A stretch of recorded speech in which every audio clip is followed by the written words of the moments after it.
Welcome back to another 10 survival tips in 10 minutes episode, featuring bushcraft, traditional skills and modern day tips that might just help you out if you're in a spot of bother in the wild. Before we get into it, I'd just like to say a quick thank you to Skillshare for sponsoring this video. Skillshare is an online learning community with thousands of classes that are curated to topics that you want to learn about. I've learnt a lot from a number of the photography and videography classes that they have on offer. But this month, I've taken a class on a topic that is close to home, YouTube. The class is called YouTube Success, and it's taught by Marques Brownlee, a YouTuber I've watched a ton of over the years. He's grown a hugely successful channel, and I've already gained some great tips from him in his step-by-step class on growing a successful YouTube channel. The first 1,000 of my subscribers to click the link in the description will get a 1-month free trial on Skillshare, so you can start exploring your creativity today. The birch polypore, Piptoporus betulinus, or Fomitopsis betulina as it's sometimes called today, a common bracket fungus that grows on birch trees. There are so many uses for this fungi. It can be dried, crushed up and used as a tea. Its medicinal properties are incredible: anti-inflammatory, antifungal, antiseptic, to name but a few. Either way, it's a powerful tonic for the immune system, but it's the soft porous underside of this mushroom that has some good uses. The soft velvet layer can be cut easily with a knife, and if done correctly, you should be able to peel this layer back. You can use this as a makeshift plaster. Wrap it around any wounds on your fingers and gently compress it down. The soft layer squishes together and holds tight. Now you have a natural plaster that has antiseptic and antifungal properties. If you slice a larger chunk of the fungi off, you'll often find it cuts smooth.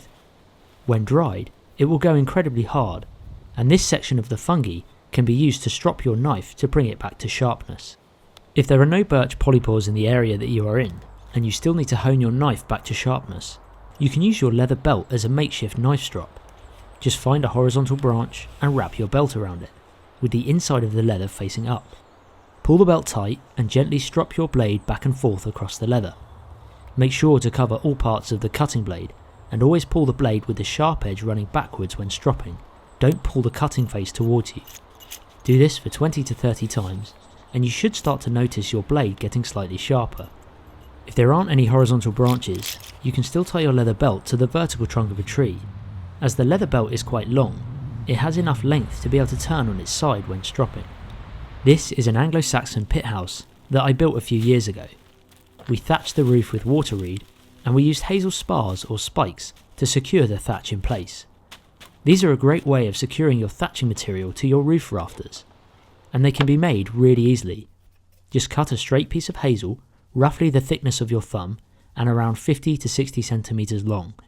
Split this hazel in half with your knife, and then, while it is still green, twist the hazel so that the fibers start to break. When you create the twist, bend the hazel over on itself. Now use your knife to make a point on either end, and you have yourself a hazel spar, which you can now use to attach your thatch to the horizontal liggers on your roof. Then let the wood dry before you use it to secure the thatch to the roof. At first glance, this just looks like a coniferous woodland, with some Scots pine trees and a small grassy glade. But look closely and there are signs of animal life. On this tree stump, there are the empty husks of acorns, obvious signs of a squirrel. Grey squirrels tend to eat nuts on tree stumps and flat areas. Walking along the woodland, you can see there are multiple stumps with acorn husks on top of them. This gives a good idea as to the game trail of the squirrel, which areas it tends to feed in. If you wipe the stump clear and check back each day, you can get an idea of the feeding patterns of the squirrel, which could be useful when setting up a hide for hunting. I always carry multiple methods of firelighting in my pack. Generally, a lighter, some matches, a flint and steel, and a ferro rod. That way, if one method doesn't work, I will always have a backup. However, the average size match is pretty small and is limited in windy conditions, so I always have a container of storm matches in my fire kit. These beasts light up like a flare and can get even the most stubborn tinder to burn. They also still work in the rain, and I've even had them reignite after dousing them underwater multiple times. The arbor knot, is a knot that I have used for many years when tying fishing line to the arbor of a fishing reel. Traditionally, it is a fishing knot. However, it can also be applied to just about anything.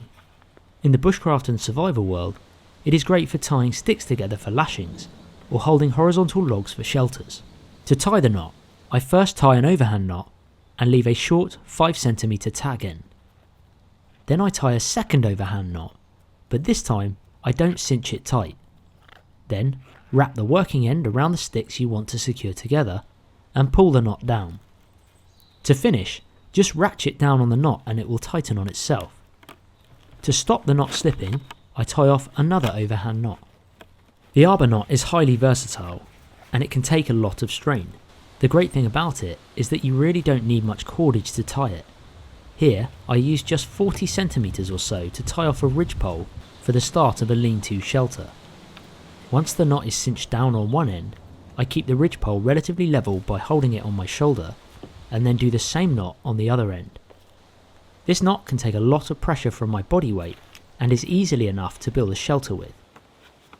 Often, when building larger, more long-term shelters, I will peel the bark off the logs. This helps to prevent bugs from eating away at the wood and making it weak.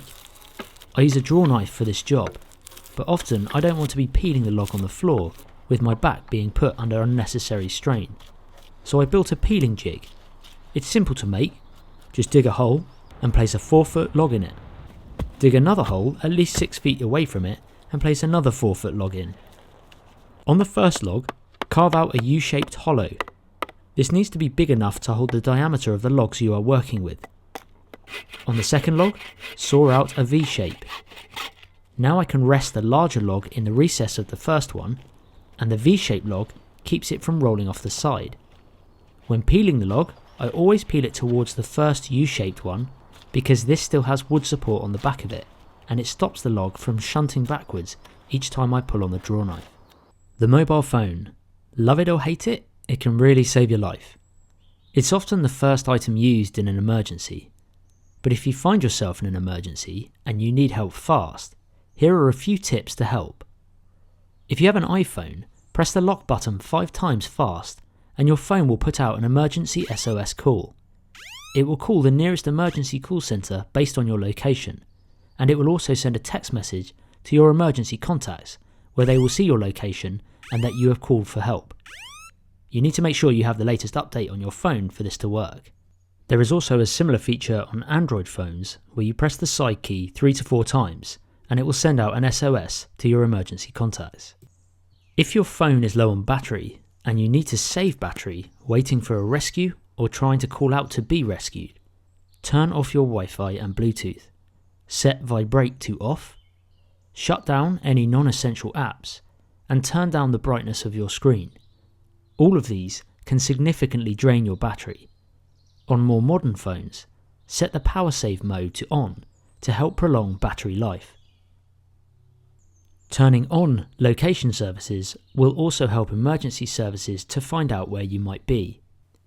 If you've got a lighter and it's ran out of fuel, it can still be used to light a fire.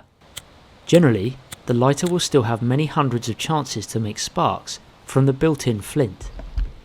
Use some tinder material, such as cotton wool, or any dry tinder, to catch these sparks and create a flame to make your fire. Each autumn, the sweet chestnut tree, Castanea sativa, produces spiky balls from its branches, which fall to the ground around October time. These spiky balls are called cupules, and inside they produce 3 to 7 chalybia, which is a sweet-tasting nut that is edible. To release the full flavour of the nut, make a split in it with a knife and roast them over the fire for 5 to 10 minutes.